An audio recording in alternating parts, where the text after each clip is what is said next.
Meet us on Facebook, Instagram, Twitter, and Google+.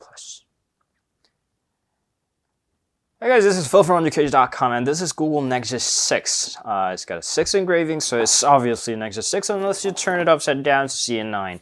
Sorry, that was a bad joke. Alright, so that comes in two different versions, 32GB and 64. This is a 32GB variant, and if you are a storage needy, then you might want to take a 64 gigs because this guy does not have the micro SD card slot like any other Nexuses so far, except for the Nexus one. Alright. So this is the packaging. It's a very clean, neat packaging. Of course, it comes from Motorola. It's basically a bigger version of the Moto X 2014. And here it goes, the packaging and the Nexus 6 photo. Alrighty, so let's straight open to it. The box has been opened, so keep a note of that. And this is the Nexus 6 itself. And little packet over here. Little neat red packing. Apparently, the Google's design is actually getting better and better day by day. There's a little instruction how to put your SIM card and how to turn it on, and then you gotta charge it. Yep, the basics.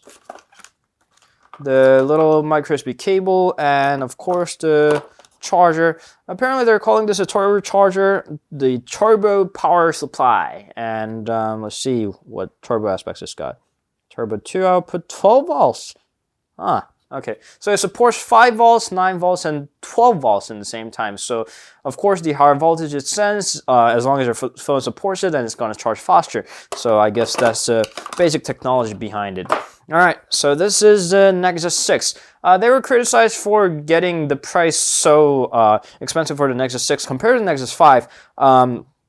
It's got a Snapdragon 805 instead of the Snapdragon 800, QHD instead of Full HD, and the manufacturer got changed from the LG to Motorola. But of all the changes, the biggest change that we note is the price, of course. It's retailing at $599, and that's a lot more expensive than the Nexus 5 or the Nexus 4.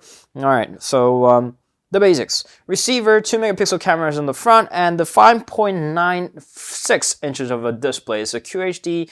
It's not exactly 6 inches, but let's just let 0.04 inches get away. The speaker over here, and the power key is actually a lot fall down over here, so you can just tap it nicely. If it's on top or on the very upper part of the right side, then it would have been a lot trickier to push that power button.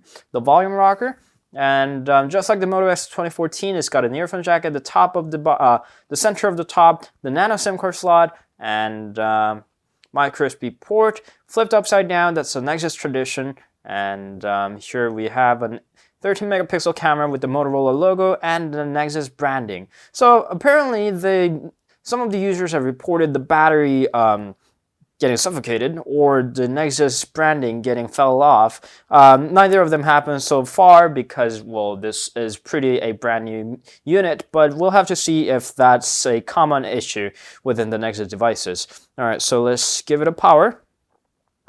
It's got a nice, neat Google logo. While it does that, we're gonna do a little size comparison. Of course, our standard is a Galaxy S4 is 4.96 inches of a phone, so you can see the size differences. Nexus 6 is a huge device, keep a note of that. And this is a Droid Turbo. Motorola is one of the siblings, and here we go. Droid Turbo is no small phone, but Nexus 6 is a gigantic phone. And this is Xperia Z3, of course, one of the bigger phones within the size of the screen. And here we go. So even with the ever getting bigger phones nowadays, the Nexus 6 obviously sets off the new arena of the screen size. Alright, so we have the whole settings over here. We're gonna skip.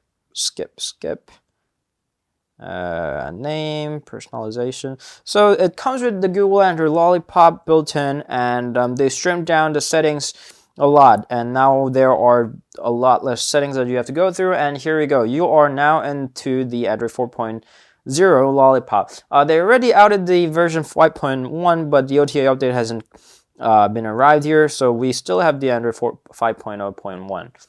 There's a little game that I suck at, and let's give it a try actually. Alright, failed. All right, so that's the Android 5.0.1. There seems to have a bugs like the RAM leak, so we'll have to see how it performs. We hope the Google Android 5.1 has fixed it. We'll get back with the review very soon. This definitely is a gigantic phone. We're not really sure if I'll be fine with this size of a phone, but we'll give our best shot. We'll be back very soon. Stay focused, stay tuned, subscribe, of course, that's what it means, and we'll be back soon.